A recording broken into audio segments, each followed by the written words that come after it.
Welcome back to Empowered in Tech, Women in Tech Netherlands, the podcast. This is the show where we amplify the voices and journeys of women shaping the future of tech and beyond. I'm your host, Ilaria Severi, and today we're diving into a topic that's deeply personal to me, women and investing. You know, I'm a strong believer in women's independence, not just in our careers, but also in our financial futures as well. That's why I really wanted to bring this conversation to you today.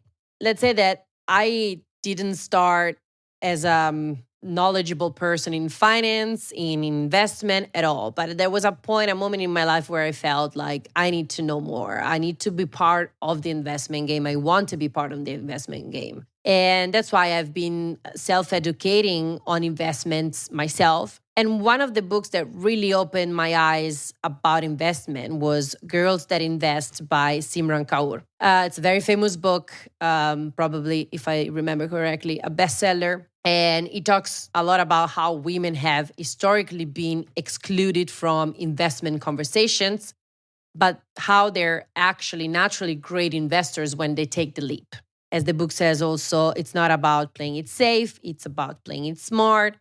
And the book also explains and gives tips about how to invest, what kind of investments exist, etc., etc. And well, today I'm really thrilled to welcome two members of our Women in Tech community who will show us just how possible it is to start from where you are and take control of your financial future. Our beautiful guests of today are Catalina Dobre and Lieke Muller. Both come from very different backgrounds, and that's also why I really wanted both of them in this podcast. And they invest also in very different ways. But what unites them is this. They both started by self-learning, taking small steps, and building confidence over time.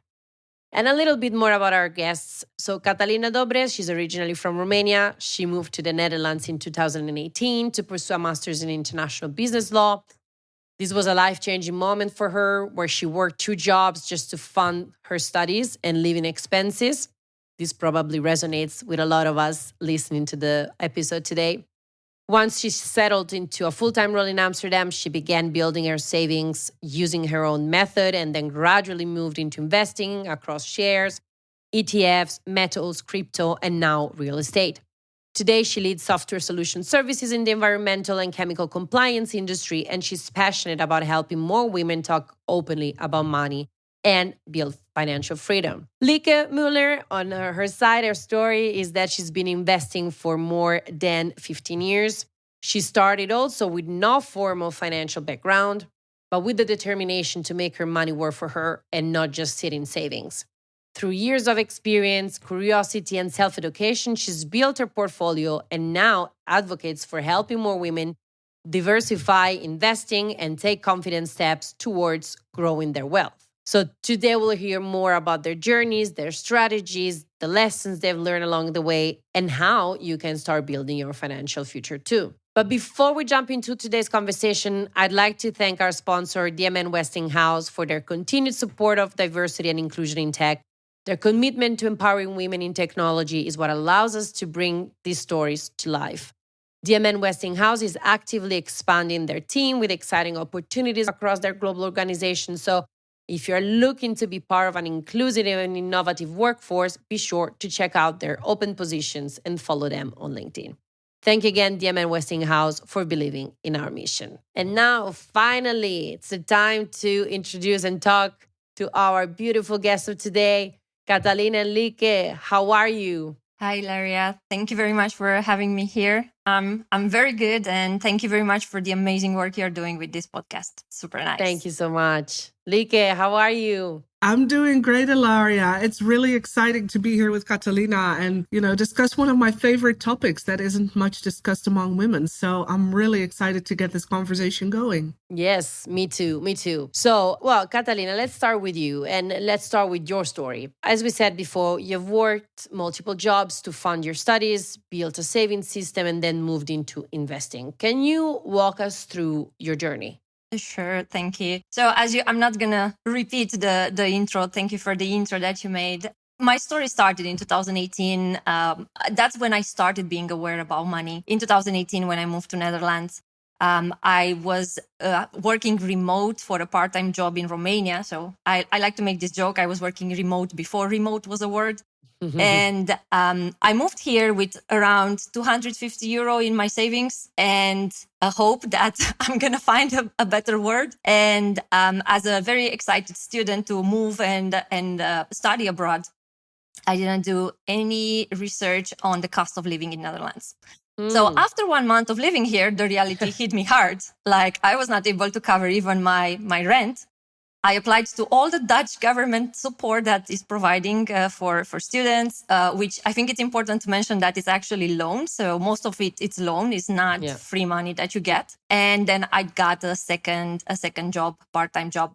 The turning point for me actually happened on my 25th birthday. It was the day of my birthday. I was having an afternoon shift in the warehouse where I was working, the part-time job. And I remember that day, it was in March. And I remember that day, it was like super windy, super rainy, typical Dutch weather, very difficult to cycle, of course.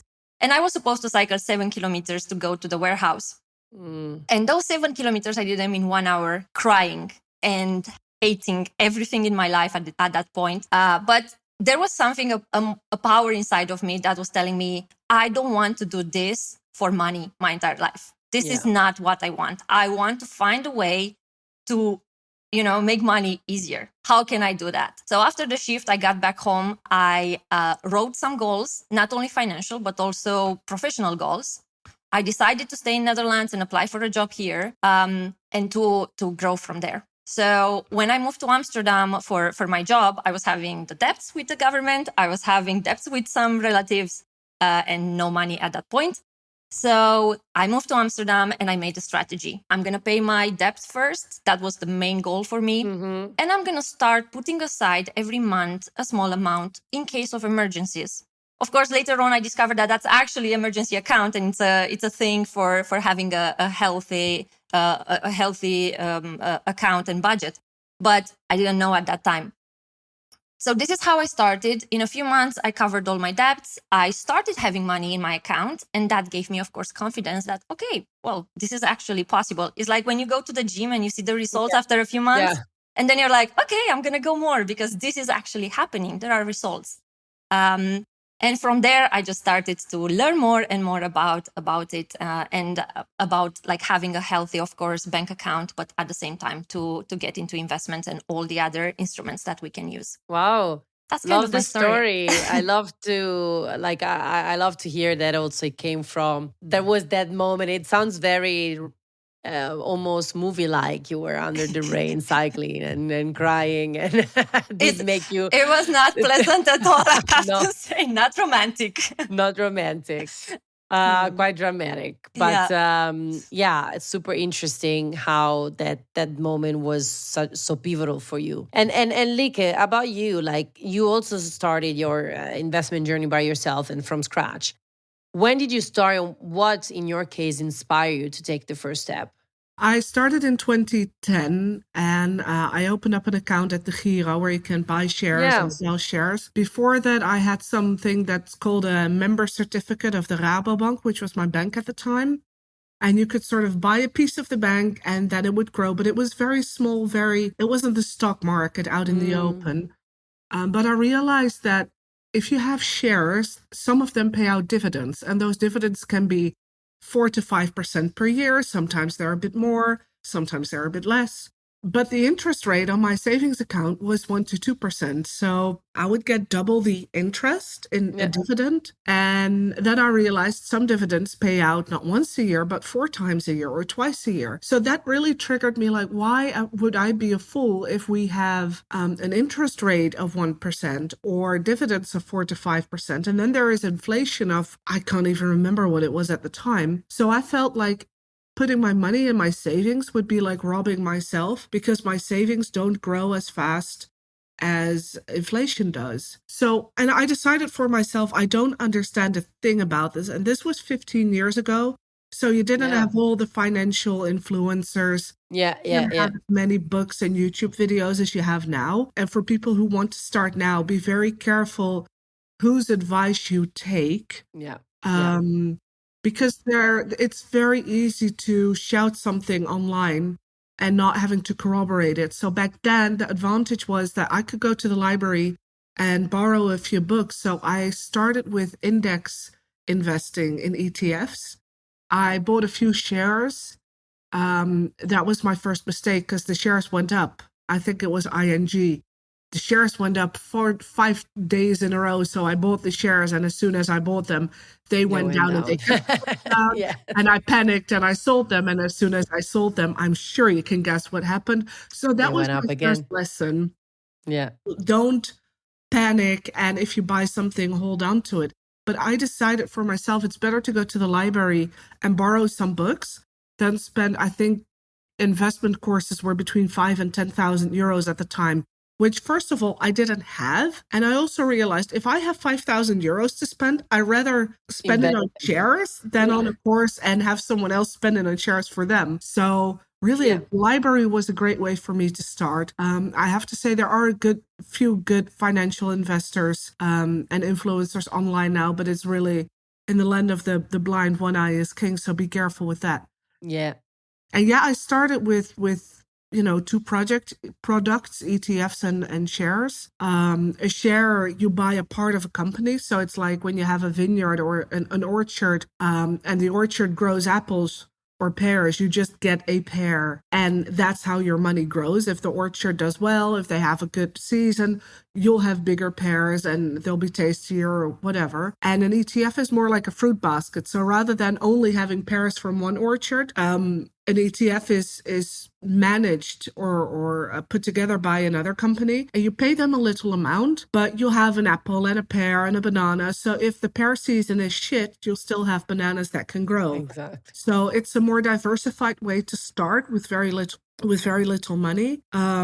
But yeah, I decided to do them both, and I've been attracted to them ever since. Well, first of all, I love the metaphor because it's very well explained. So if people listening are wondering what an ETF was or what a share was, now I think this is the best way to really explain it. Also to say that in a certain way, ETFs are lower risks than a share. No, you don't agree? Yeah, see. Well, sometimes it's a lower risk because it's diversified. Exactly. That's what I wanted to say. You do have to be careful who manages it and what companies are in there.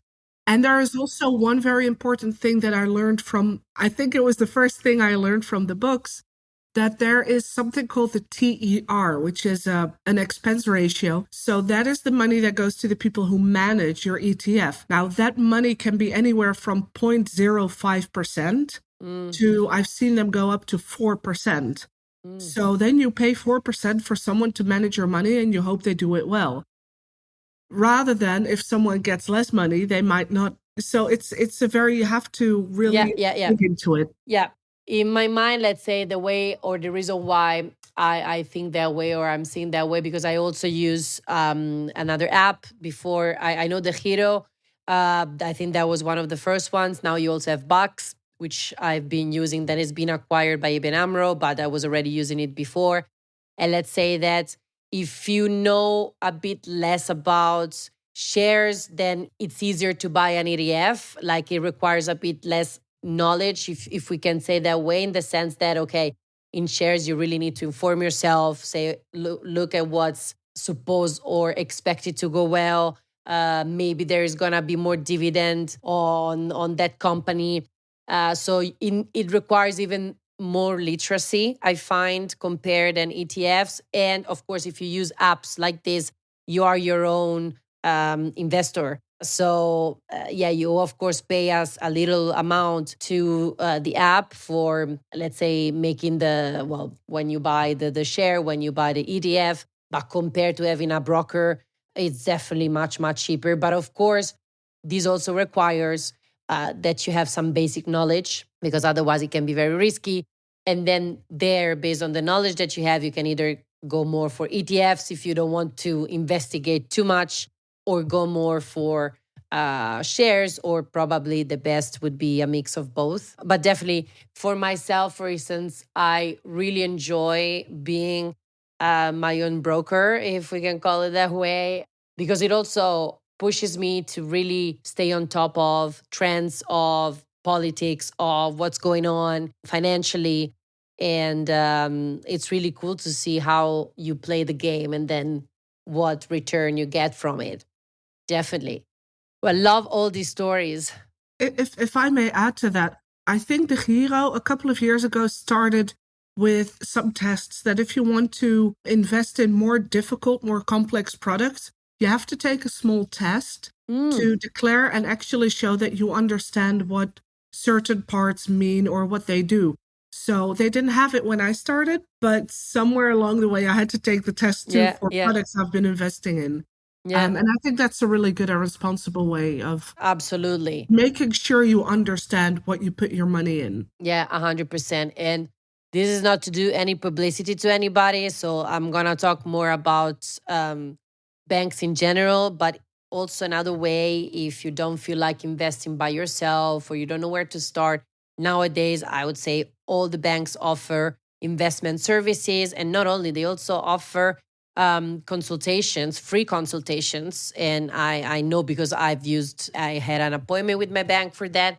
And then you can talk to someone, talk about what your investment goals are. They can advise you what kind of investment fund is better for you. And of course, when you apply for that, you also need to fill in what is your knowledge, because based on the knowledge, for instance, they would never advise a high risk investment fund. Or if you have very big goals, then maybe they advise the high risk, but then you need to be fully aware of what is the return on that one. But yeah, so it sounds, of course, I think we have educated us pretty well enough. I don't know. There is always room for learning. But then I'm curious to know what were the little bumps or the challenges that you first faced, or even like the misconceptions. Some of it you already mentioned, Lieke. But for you, Catalina, that you faced when you started investing. I think for me, there were actually two of them. The first one, and it's interesting because this is something like, as you mentioned, I'm coming from Romania. We don't talk about money. We don't talk about investments. You don't stay with your parents at dinner and talk about, okay, which are your investments for today? You don't approach those topics. So because I grew up in kind of this mindset, the first misconception was the fact that to invest, you need to have a lot of money. Otherwise, it's not possible to invest, which of course it's completely wrong. And what actually the idea is, you can start with a small amount as you have. The idea is to start. Yeah. It's the idea that the compound interest that you are going to grow over time, because the market is always going to grow. So it doesn't matter the amount.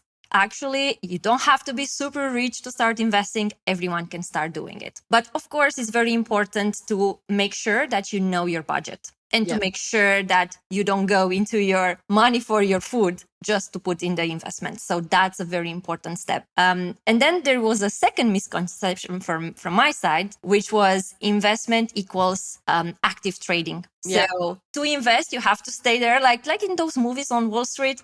You have to stay there every day in front of your computer, track the market, see what is down today, what's happening today with that company, which of course is not like that. And you were talking about the ETFs. That's actually kind of the beauty of the ETFs, getting all these companies into one basket. And then if one company does bad today, it's okay. You have the other 99 that are doing great, and it's kind of saving you. Yeah. So for me, it was like moving over those two. It was a big step, because I understood, okay, I can actually do it myself without all that knowledge and without all those money. I can just start doing it.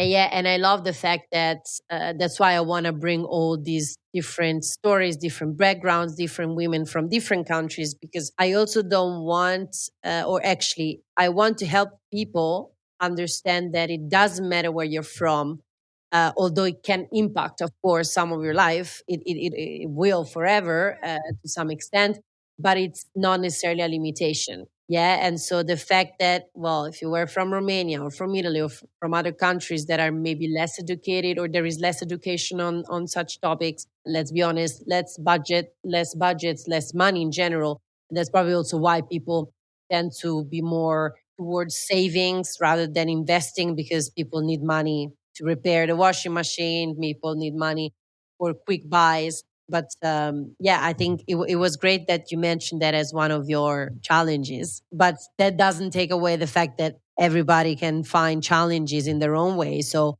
what about you, Lieke?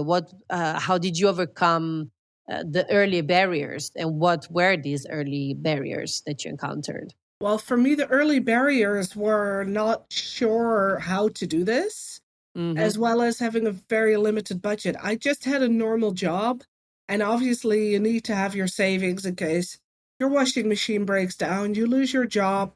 So, really, savings is don't underestimate it. Just make sure that you have a few months worth of savings to sustain yourself in case anything happens. I'm not one to give financial advice per se, but that is one advice that everyone needs to know. And with, you only need to invest with money that you can lose, but it's very difficult to say, oh, I don't need this 200 euros, Yeah. because there's always something you can do with that money. And it is the sensible thing as you grown up. Put your money in your savings, put it in your savings, put it in your savings. So getting my head out of that financial rat race of savings as the holy grail, I thought, oh, let's buy something from this 200 euro. And then you have one ETF or one stock from 200 euro, and then you see it go down to 150, and you're like, oh my God, I did the most stupid thing and I have 200 euros again. It's very hard to say, oh, let's put that 200 euros towards an ETF as well, No. to really overcome that barrier of losing money, because you Yeah. do lose money sometimes. Yeah. A couple of months ago, after Trump and Zelensky Yeah. sat together, I saw the money I Yeah. lost, and I was like, I gotta work a lot to make that money back. But I didn't sell anything. I let my money sit there, and 2 weeks later, everything was, Went I had back up. more money than I Yeah. had Yeah. before. True. I have to say, actually, I did the opposite. I bought more when the Trump thing happened because the too. market was down. So that was a great opportunity to go Me there too. and buy more cheaper. So Yeah. Yeah, that's how you learn at some point after yeah. starting Yeah. investing, you learn to take advantage of these opportunities. Yeah, yeah. And actually, if I can tell a bit about my experience with that, I had the same, and it was the first time that I saw my money really going that much down. And I was like, wow, if it goes lower than this, I think I have to sell, because it just kept going lower and lower, right? And then I asked a friend he's not a broker, but he's very expert in stocks, and he knows a lot about, and he's been investing, I think, for 30 years. And he said, no, absolutely, don't sell. It will go up again. And then talking with another friend, it was like, no, actually, this is the time to buy. And then I was, okay, I trusted them. And of course, it's also, that's part of the game. You need to trust that that's what's going to happen, because nobody has the crystal ball. So we don't know. And then eventually I followed their advice. I stayed, I leave it there. And then actually I bought more because they were cheaper, and they were right. Why am I saying this? Because also it's fine if you don't always know, but then also find your mentors or the people that can help you or you can confront with, and have more experience just based on the amount of years that they've been investing. And actually, this nicely connects with what I wanted to ask you next. I'll go with you, Lieke, because you talked about how it started, but also, I mean, investments are a long-term game, right? That's why, again, if you need the 200 euros to buy a new laundry machine, then use probably the 200 euros to buy the laundry machine, unless you want to wash by hands. But if you have the possibility of putting some money aside and live without it, it's a long-term strategy. But that also means that probably, because times change, economical situations, politics change, you also need to change your strategy. So you, Lieke, have been investing for 15 years. How has your strategy evolved over time? Well, the one golden rule that I have for myself is to only invest in things that I understand. So I broadly understand the concept of crypto, but I don't feel that I can trust it, so I don't invest in it. And I wish I bought Bitcoin 15 years ago, but I didn't. And I want to understand that even if my money goes up or if it goes down, that I understand why it happened. I'm not a day trader. So, like I said, if the stock goes down today, It's nicer to see the numbers are green, but rather than red. But if it goes down, it'll go up again. And my goal is, over the course of 5 years or 10 years or, 50 years, these things will go up. So that's what my main focus is. I have to understand it, and I'm in it for the long run. A couple of years ago, I had some health issues and I had to sell my portfolio, but I had at least a lot more money than I would have had if I had put all that money in a savings account. And that was money I made in a couple of years. So that was even though it was very sad to sell your portfolio and be left with like a couple of hundred in it, it was a very good lesson that, hey, this does work. And if your savings run out, you still have that. For me, as soon as I put money in an investment, it's like I buy something and the money is gone. Even though I rationally know I can sell a stock, I'm not keen to do that. Yeah, I understand. I feel the same. I feel like, okay, it's there, and I'm not even considering if I have to buy a certain thing, and I'm like, can I afford it with my current salary and my current savings? What kind of savings am I taking the money from? But otherwise, it's the same. And Catalina, what about you? So you have diversified into shares, ETFs, metals, crypto, and now real estate. So crypto didn't scare you as instead a bit of everything. Lieke said. Well, it did scare me as well, to be honest, or mostly like her. I don't fully understand it, but how did you decide to expand your portfolio? What was your strategy in the long term? So I also do agree with Lieke. I'm also not a day trader. I'm not an active investor. I am investing long term. My ultimate goal is to retire by 40. So that's what I want to achieve. I want to work farther than that. I want to work because of passion and because I want to work, not because I need to make money. So that's why I was mentioning at the beginning, it's very important to write down your goal. What is your goal? Why do you want to start investing? And then based on your goal, of course, you create your strategy. There is a saying in investments, which is you don't keep all your eggs in the same basket.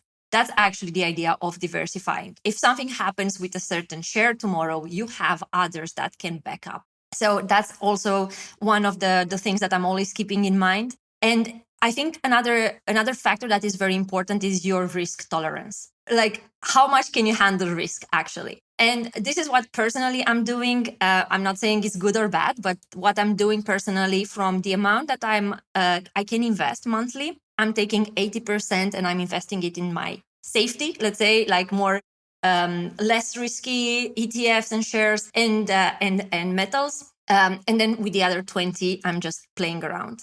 So that's how the crypto came in. I started playing around. And then also important for us was, for us, because I'm also having together investments together with my partner, but also for myself was to also have liquidity. So to be able to get that liquidity if we need it tomorrow. So that's why we kind of diversified in multiple instruments. And then with the real estate, it actually came in the last year, and it's one of my dreams. I do want to own more real estate and as an investment, and then to rent it out. And I'm so happy that we managed to do with the first flat in the beautiful Spain. Oh, wow. That's a dream.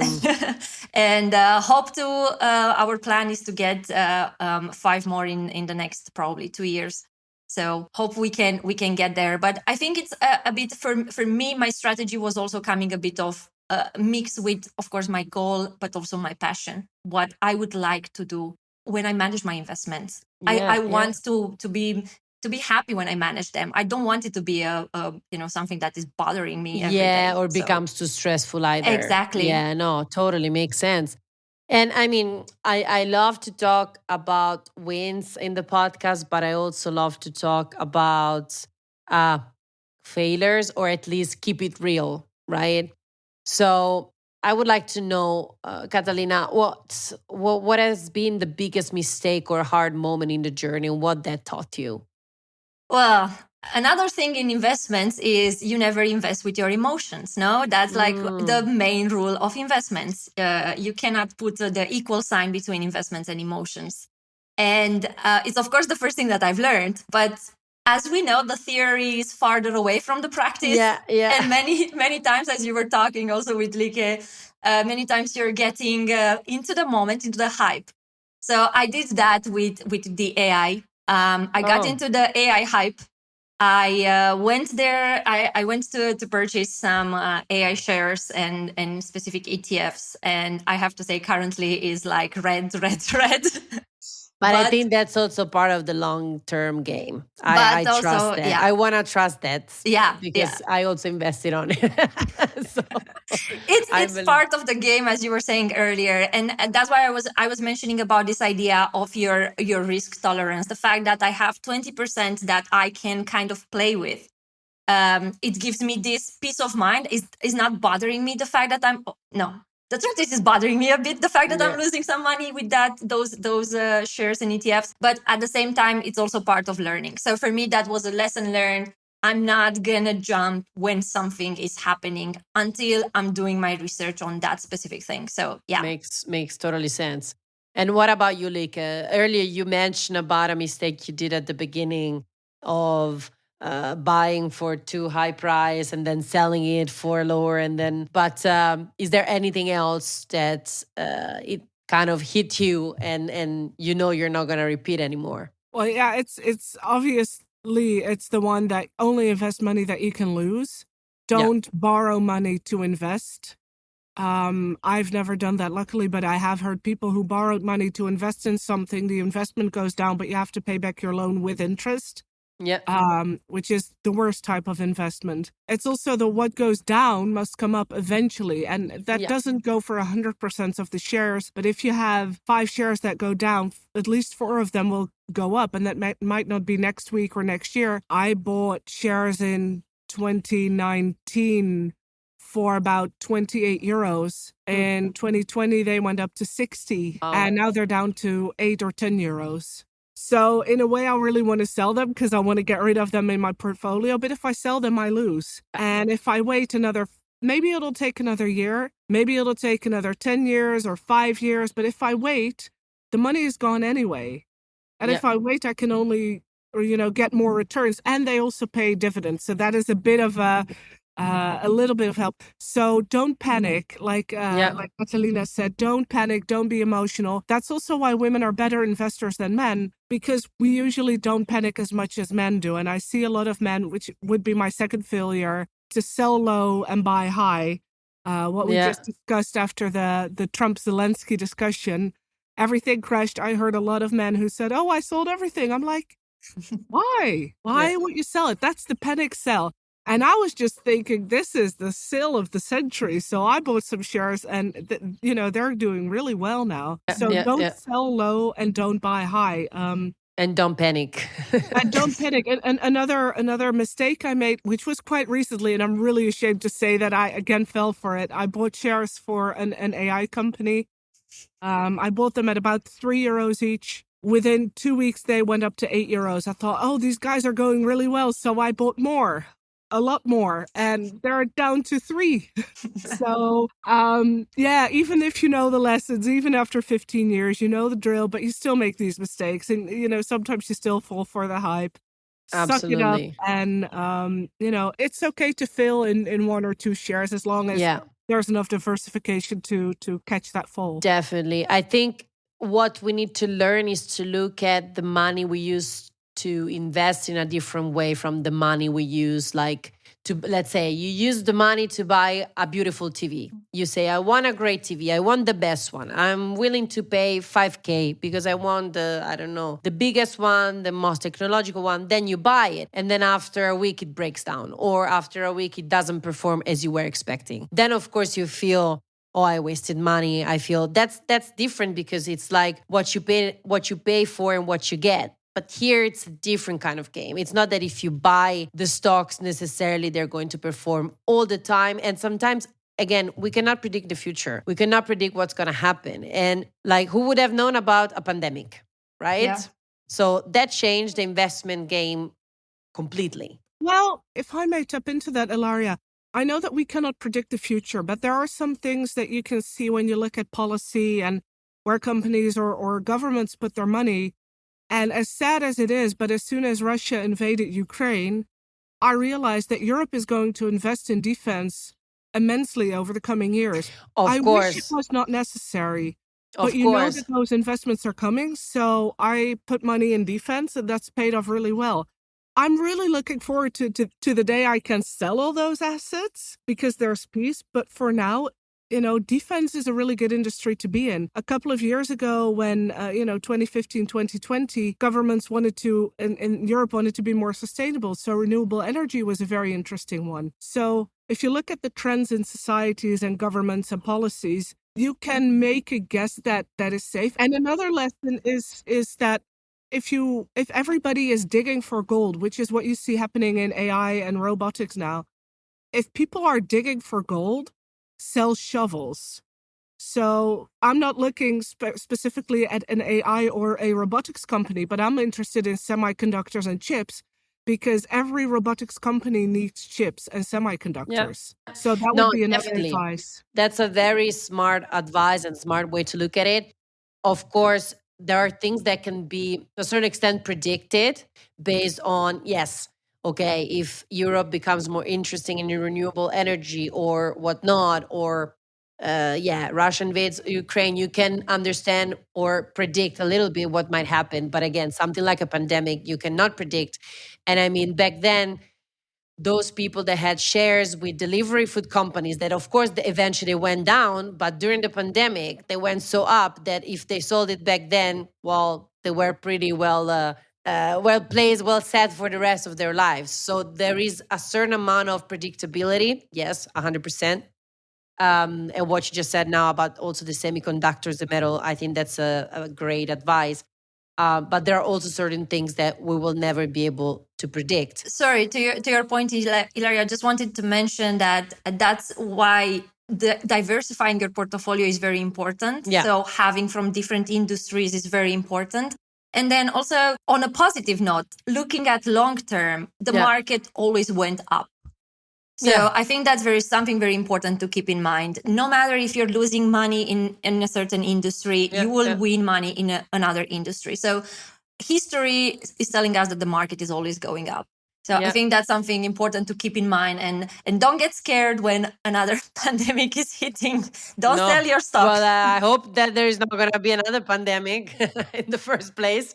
But yeah, and well, I really love this conversation, but I think it's time that we're rounding this up. And I want to ask you one each from you, one thing that you would like to tell to our listeners, but also to fellow female investors or wannabe investors, and they don't know where to start or they are afraid. I hope already this conversation helped open the minds of people, whomever is listening. But Lieke, how would you like to end this conversation? Just don't be afraid to start. Just do it, and don't use a lot of money on the first day, but take some money to learn, diversify, fail, and just enjoy the ride and focus on the long term. Yeah. Definitely. And Catalina, what about yourself? So what I would say, I'm still coming again and saying, do your budget. Make sure that you know the amount that you can invest. I think that's very important. And it's just start doing it, even if you have only €100 and that's maximum you can do. Find a good ETF and start doing it. That would be my advice. And then for us as women, I'm always saying, don't forget to add a bit of joy in your financial health. So don't be very strict. That doesn't mean, I know we have the tendency of taking care of the house and kids and husband and everything and forget about ourselves. So when we talk about financial health, including investments, is don't forget to invest in yourself. Put a small amount every month to do something that brings you joy, something that makes you feel good. Go for a massage or something like that. Reward yourself as well. I think that's kind of like the part that is completing the entire financial health and investments idea. Yeah, no, absolutely. Thank you for that. And I also want to say something to round this up, which is also something that it made me even think more about it when I read the book. And is the fact that, yes, I mean, the narrative until very recently has been brought forward by men.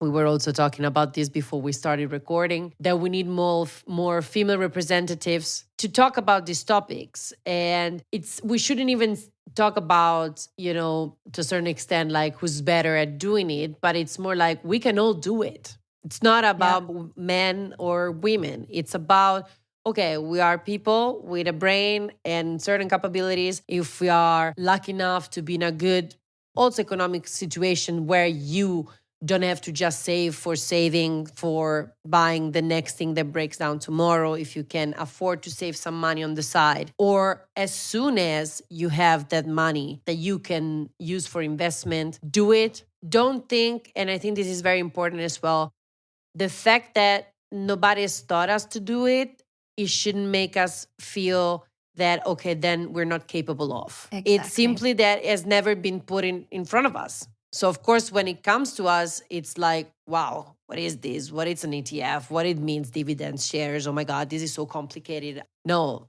I can't do this. Trust me, or trust these amazing women that were with me here today, that if they did it, you can do it as well. As in any other thing, there is someone who does better, someone who does less good, or does it worse, or you name it. But it's just do it. Don't be afraid. Look up for mentors as well. If you are too worried to start by yourself, ask around. I also thought, and this is probably one of the beliefs that come from where you're from and how you were raised, that you don't talk about money even with other people, right? Yes. And luckily, what I have to say about the Netherlands is that these conversations are very open. It's more like a conversation between peers, like, okay, how do you do that? How much do you spend in that? And it's not about, I make this much or you make this much. It's about more, we want to improve. We want to become better. We want to grow our assets. How can we help each other? Yeah, and don't be afraid to ask. Yeah, and don't be afraid to ask. Yeah, including any of us. If you have any questions, we are more than open to help, for sure. Absolutely. Well, ladies, thank you so much for being with me today, for sharing your experience, your journey, your strategy, your amazing tips. It was great having you here with me. Thank you very much, Ilaria. It was a great conversation. It's a topic that we are all passionate about. So it was great to talk to you today and to be here. Thank you, Ilaria, for having me. And thank you, Catalina, for your insights. I love hearing from you. And I hope many more women will start picking up investing. Yes, I hope that too as well. I hope so. Thank you, Lieke. And I would say, remember, it's not about being rich. It's about being smart and building freedom on your own terms. Well, if you enjoyed this episode, be sure to subscribe and leave us a review. And don't forget to follow Women in Tech Netherlands on LinkedIn and to visit our website to stay connected with our community. Until next time, keep investing in yourself, literally and figuratively.